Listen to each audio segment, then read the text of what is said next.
Hi, this is Rabbi Orlofsky. Welcome to the Rabbi Orlofsky Show and a Gemach Simba to all of my listeners out there.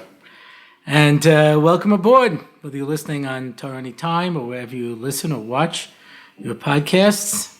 And it's a pleasure to welcome you to the second podcast of the year, as we're in the Aseret Tshuva.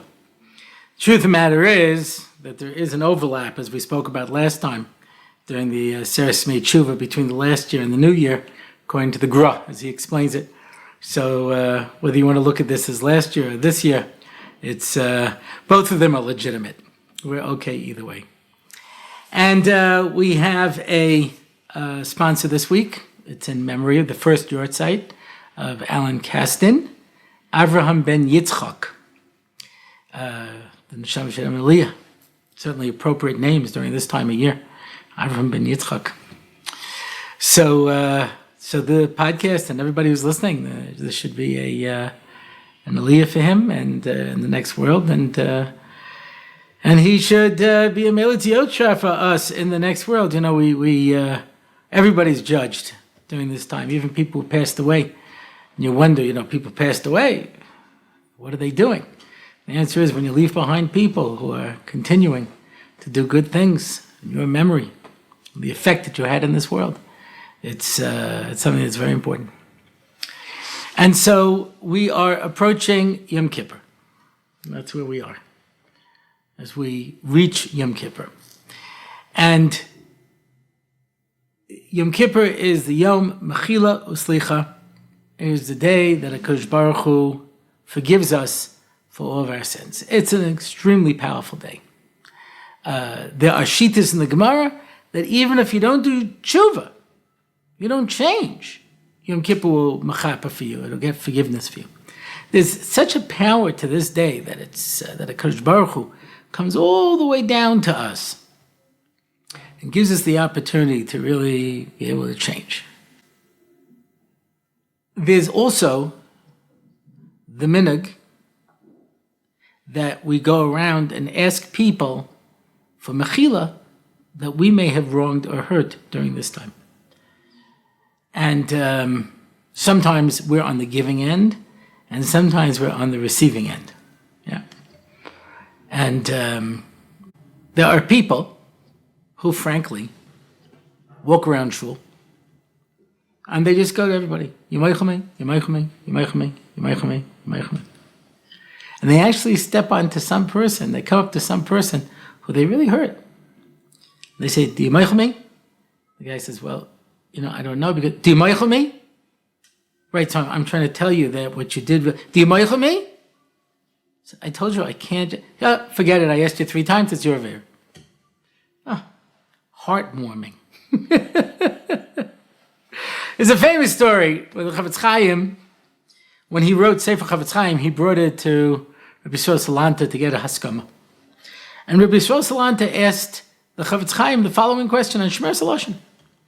He says, how do you do tshuva for Shmiras HaLashon, for Lashon Hara? How do you do tshuva if you spoke bad about somebody? Chavetz Chaim says, well, you have to tell the people what you said about them. Rabbi Yisrael Salanta said, can't be. Chavetz Chaim said, what?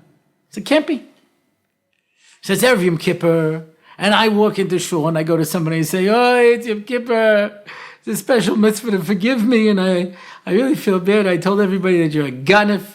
I told everybody that you were sleeping around. I told everybody that you're a lowlife. I told everybody, please be meichel me.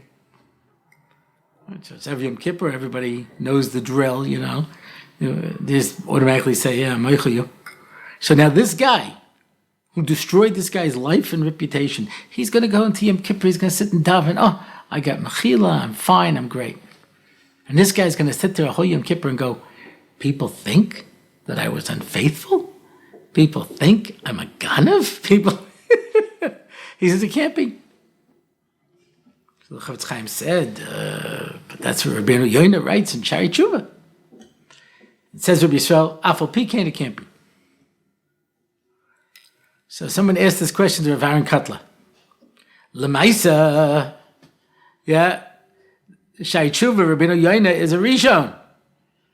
How could Rabbi Yisrael Salanta argue with him? And Rav Aaron answered, when it came to Inyane Musar, when it came to matters pertaining to Musar, Rabbi Yisrael Salanta, who was the founder of the Musar movement, had a din of a Rishon. That's what he answers him. Now, putting aside the whole story and how it unravels and all things like that, listen to Rabbi Yisrael Salanta, the master of Musar, said.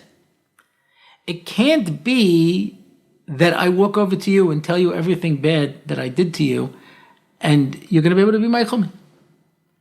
That can't be Ratzon Hashem. Today, I don't know this personally, but this is what I've heard. People don't even bother going around shul saying Michael me. They send out a WhatsApp. Please be Michael me if I've done anything wrong. Yeah. Boom. The sincerity. Sincerity. So I'm reading you an email that I got, and I gave this young lady an answer, and she said, maybe it's kedai for you to mention it on the podcast, and if you want, you can read my email, so I'm going to. Back in 9th grade, there were a few girls who bullied me, really bullied me. You know, there are people who are bullied who commit suicide. There are people who are traumatized for life. It's a very serious thing, bullying. We don't handle it as seriously as it should be. I didn't go to school most of 9th grade because of it. They sent me letters saying they don't want anything to do with a rebel, that I should stop trying to be cool. They looked for ways to try to get me into trouble with the principal. They spread horrible rumors about me. They spread all the bad things that I did when I struggled with day-to-day life. They pushed me down so much my self-esteem suffered terribly. They got my sister kicked out of school. They made my 9th grade year miserable. There's one main girl who did this. I keep trying to forgive them. I tell myself they were just 9th graders, didn't know what they were doing. I tell myself they must feel bad themselves, or they wouldn't have done it. I try to think they are just messages from Hashem, but no matter what, every time I think about this period of time, I feel like I'm about to cry. I feel so angry. I feel like I want to rip them apart. Even right now, I am so mad. How should I forgive them? Why and how? You hear the kasha? It's a striker kasha. Now here's the correct answer. I'm going to tell you the correct answer, and this is the answer that every rabbi is supposed to give. Afal pikein, you're supposed to find it in your heart to be able to forgive them, and in the schus of you forgiving them, HaKadosh Baruch Hu will forgive you, and it's kedai, and that is the correct answer. But the reason you're watching the Rabbi Orlofsky show is because you know that this is a show for those people who are average to below average. That's why you're listening to me. You know, I am amazed of the fact that HaKadosh Baruch Hu has given me so many forms in my lifetime.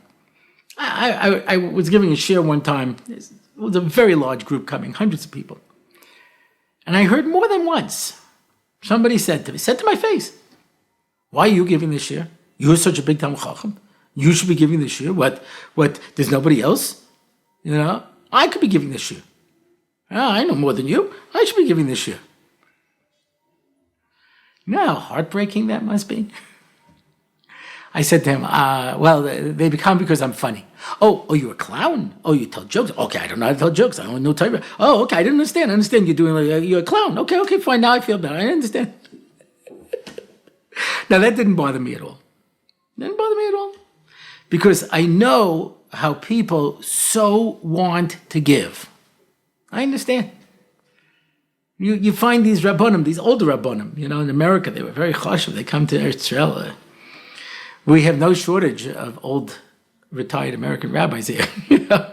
And they're giving a shit between Mincha between three old men. One's dead, one's sleeping, one's deaf, you know, what, you know. And his whole chiyas is that share. He comes to me, yeah, I was saying to my guys in shir today, I was doing this, that. That's the whole thing.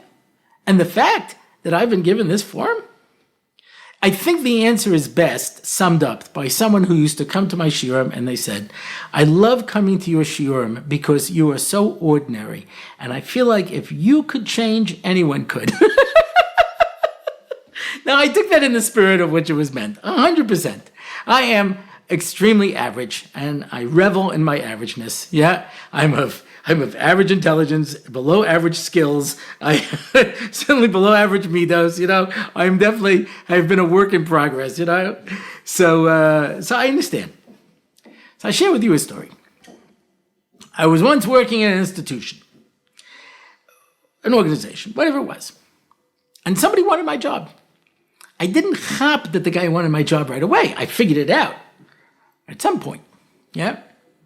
So he began a campaign against me. He spread stories about me. He turned the participants against me. He turned the organizers, my bosses against me. He poisoned everything involved in this job. And in the end, I had no choice. I had to leave. He told somebody afterwards, Orlofsky doesn't even know how many tricks I played on him. He doesn't even know half the stuff I did. I only knew the stuff that he did do. It was pretty bad. And so I was very hurt. Now, I'll tell you the truth. I went off and I got another job, a better job, a more fulfilling job, and a job that paid better. Which means HaKadosh Baruch Hu wanted me to move on, and I wasn't prepared to move on. Even though between me and you, I was pretty sure that it was probably time for me to make a change, but I'm lazy. So he created a situation for me that it was untenable for me to stay where I was so that I would be able to go and get a better job. And obviously, this was a big change in my life, and it was very positive. This guy was just a shliach. I understand. And every Erev Yom Kippur, I think about the things that he did and the things that he said. And I really want to forgive him. But the hurt is so strong. Now, I'm a big believer in this. You have to be real. You have to be real. You can't play make-believe Judaism. It just doesn't work. I had a girl once who had protexia. She was being set up with the best boy in Israel. So I was on her list of people to call. So his Rav calls me and he says, listen, before you tell me about the girl, let me tell you about the boy. I know every boy is the best boy in the yeshiva. This guy and his chavrusa are the two best guys. They get to the base medrash 7 o'clock in the morning. They leave 10:30 at night. They leave to go and eat their meals and they go back. They don't take a rest. They don't leave the base medrash. They're masmidim gamurim. And his friend got married a few months ago to a girl who really thought that she wanted to be married to a masmid. But you see, the thing is that a lot of people want to marry a masmid, but then they find out that it's not much fun being married to a masmid because you don't see him. Yeah. And she was having a very hard time. So he says, so my wife reached out to her and some of the other women, but her husband's learning Yom V'Layla. And that's what she ostensibly wanted. But she's having a very hard time. So ask the girl if this is what she wants. So I called up the girl and I told her what the Rebbe told me. And she says, wow, I don't know if I could handle that. And I said, I don't know if I could handle that. And then she said, but shouldn't I want to handle that? And I said to her, let me teach you a very important thing in life. Marry what you want, not what you think you should want. Because then you're going to end up in a marriage that in your mind is what I should have wanted, but that's not who I am. You got to be real. You have to be real. I can go around to everybody who comes to me and says, you're Michael, and say, yeah, Michael, you're Michael. But what if I'm really not? What if in my heart of hearts, I'm so hurt and the pain is so real that I just can't be Michael the person? So should I just say, yeah, Michael, even though I'm not?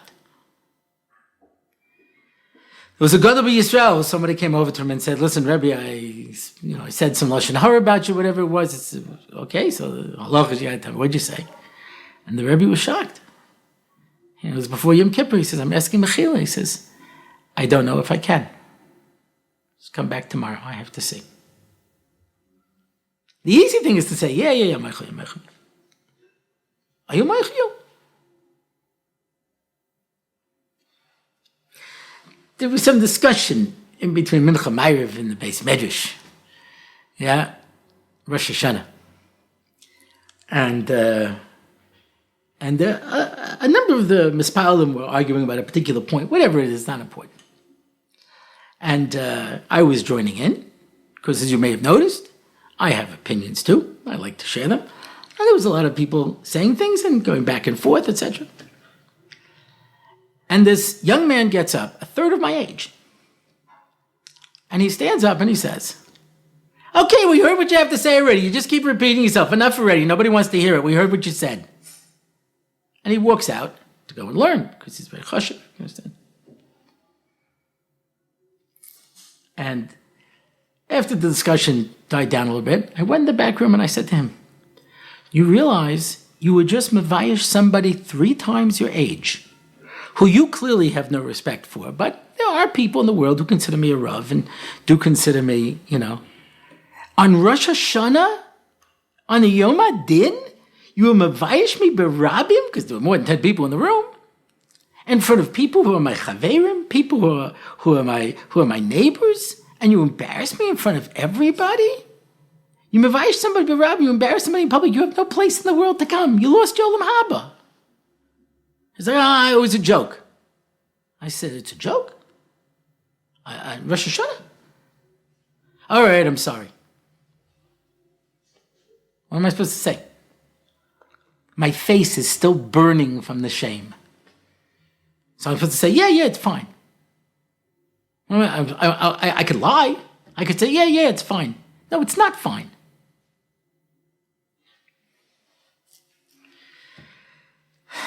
One side of the coin.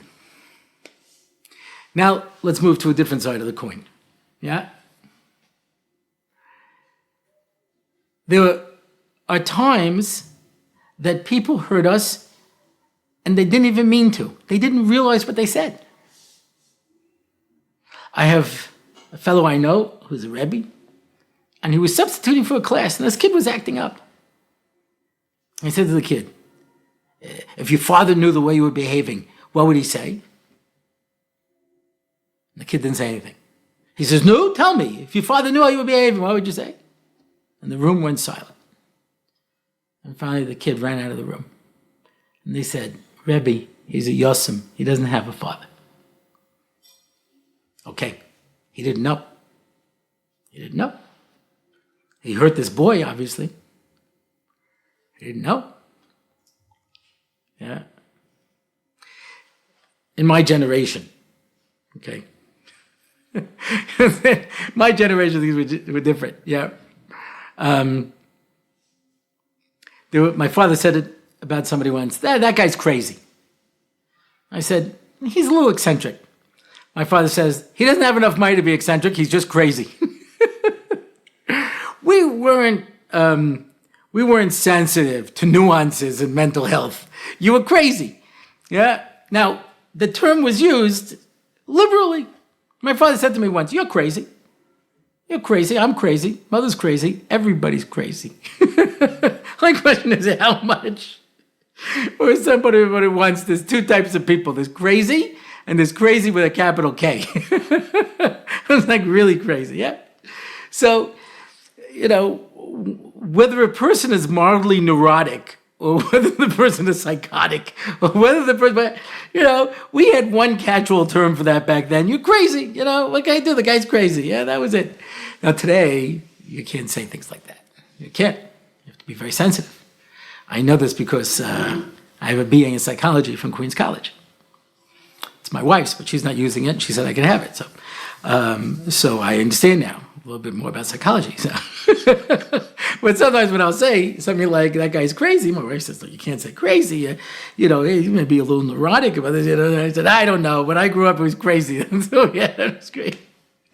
Anyway, split personality, if you were inconsistent in your behavior, bo nagid, so ki'ilu, you had a split personality, so people used to say, "He's acting schizophrenic." It was a catchphrase. It didn't mean anything. It just meant like, one time you do this, one time you do that. You say, "You're acting schizophrenic." Yeah? I said that once in a shir, and I got a very hurt email from a schizophrenic. that's not what schizophrenia is, and that's not really what it comes down to, and that's not, okay, they're right. I don't understand the terms.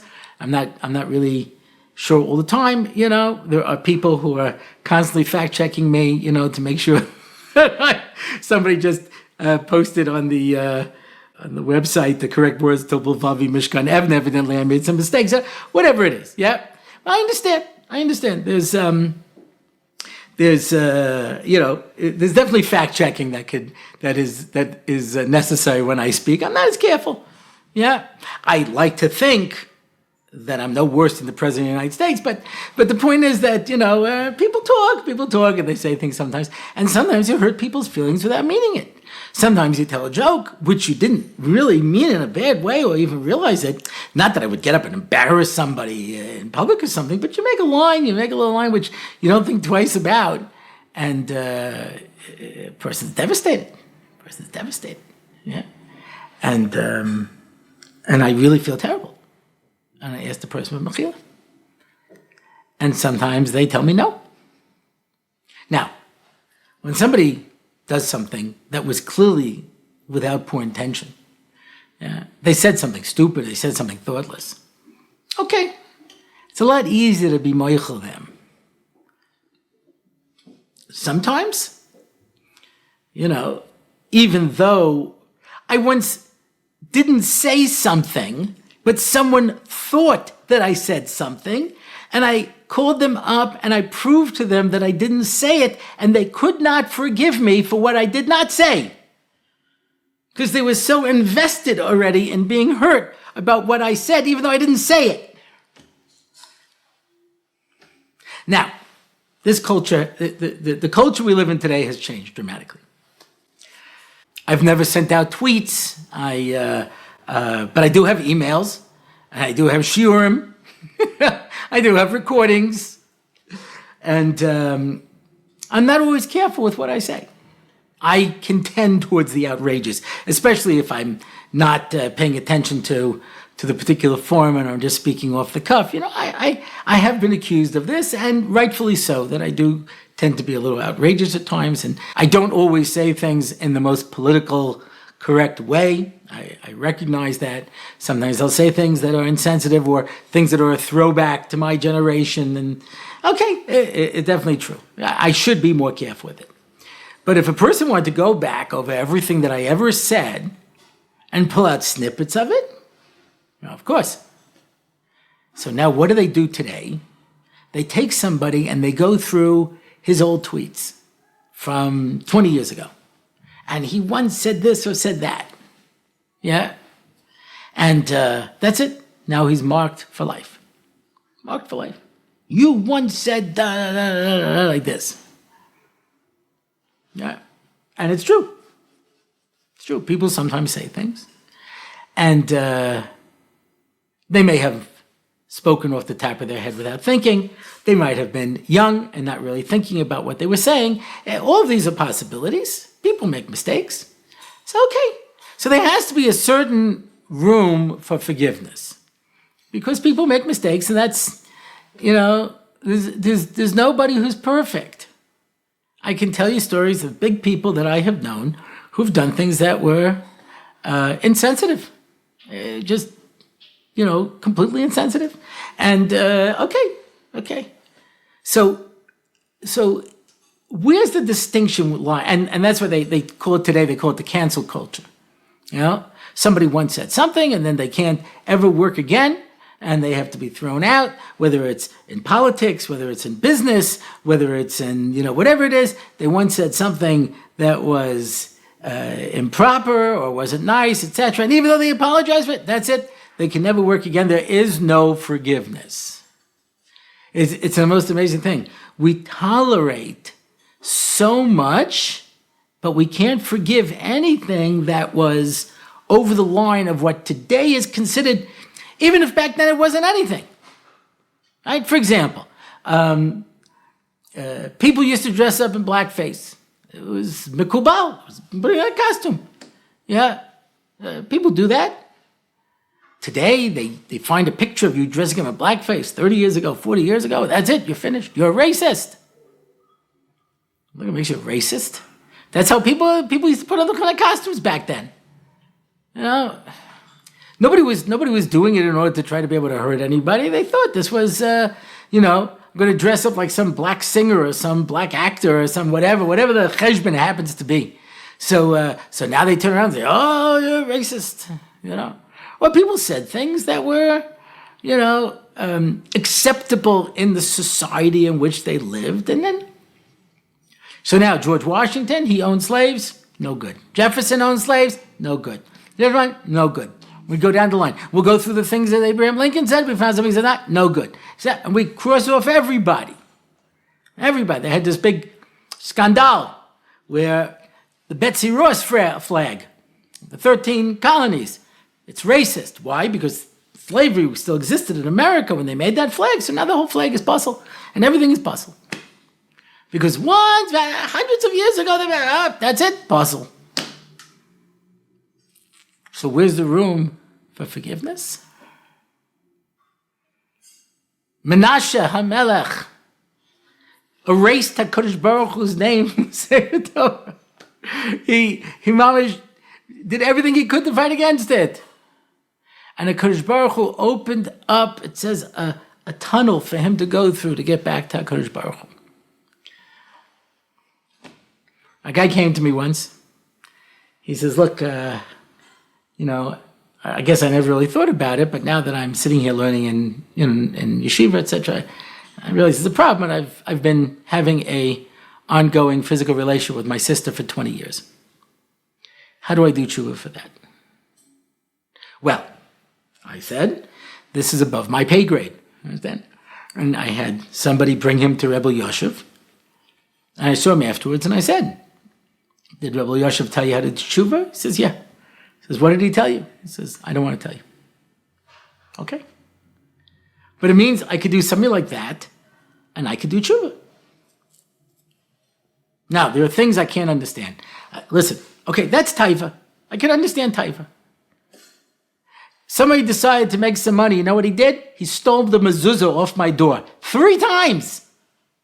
I wasn't the only one. He stole the mezuzahs from other people in the building, some of the buildings around here.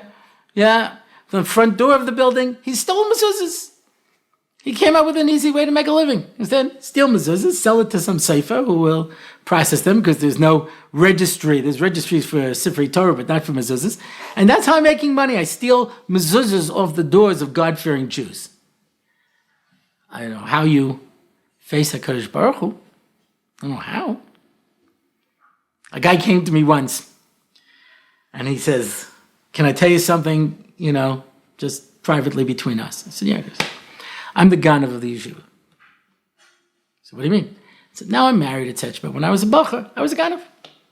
I ran around and stole money from everybody, and they tried to find this one and that one. They accused it. They never even suspected me.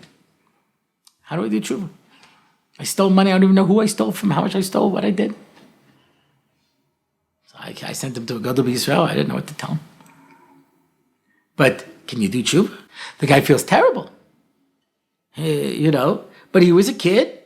Maybe he had a sickness. I don't know what was driving him. But now he wants to do tshuva. Can you make it up? Gotta be a way. Some things I understand, some things I don't understand. Yeah. I admit there are certain things that I can't relate to. But let's get back to this young lady who wrote me this email. She's still traumatized by what they did. They show no charata. I just got back from a wedding. They looked at me, made snobby faces, and walked right past. They don't feel bad. They're not asking mechila.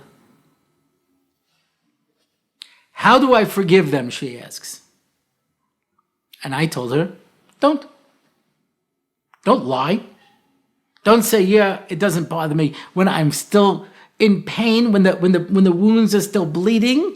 If you're a big tzaddik, I don't know why you're watching this, but if you're a big tzaddik, kol kavod, you could forgive everybody, every slight that they... Listen, when I was davening for the Amid, this guy was angry at me.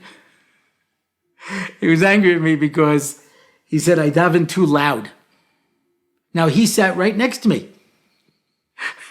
And I said, there are people all the way in the back of the room. They need to hear me. Nope. You're davening too loud. I said, there's a gabbai. Tell the gabbai. I don't have to tell the gabbai, I'm telling you. Don't daven so loud. I wasn't makabel. So this guy evidently was very upset at me. He told me a couple of times, complained.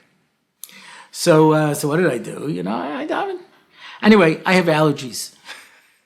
So one day my allergies were really bothering me. I had a package of tissues, but I was coughing and sneezing. It was allergies. I wasn't sick. Anyway, at the end of davening, I put away my tefillin. He starts screaming at me.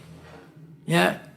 What are you coming here? You're going to make everybody sick. Stay home. Nobody wants you here. That. He's screaming and yelling at me. There are people in the shul who are like, enough. He's yelling and screaming, The Rav of the shul, David in the minyan, he called me up afterwards. He was so angry. He said, I'll throw this guy to the shul, And I just kept saying, Toda, Nimevin, Kain.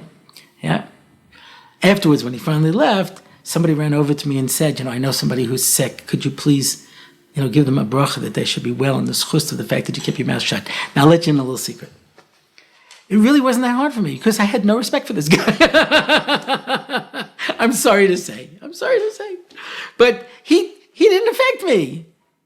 He was angry at me because I davened too loud, and the gabbai said I'm davening fine, you know what I mean? And he decided to go into a rant and start screaming at me. Okay, but it didn't really bother me so much. So, it wasn't that hard for me to keep. And when I think about it, every now and then I think to myself, the guy should really ask me mechila. I made a Sudas Haidah on the anniversary of when I had my heart attack and I almost died. He refused to take anything. He walked right past. He wouldn't make a bracha. Didn't want to celebrate the fact that I was still alive. Okay, so it doesn't really bother me so much, It was interesting. I davened there when I was in Oval, and I haven't been there in a while. I just went back there today, and I said, "Where is he?" He says, "He only came when you were here." Because Baruch Hu sent him special just to have somebody to scream at me. Baruch Hashem, it didn't affect me. Yeah. Not like some kid who I know who embarrasses me in front of all my friends by yelling at me to keep my mouth shut.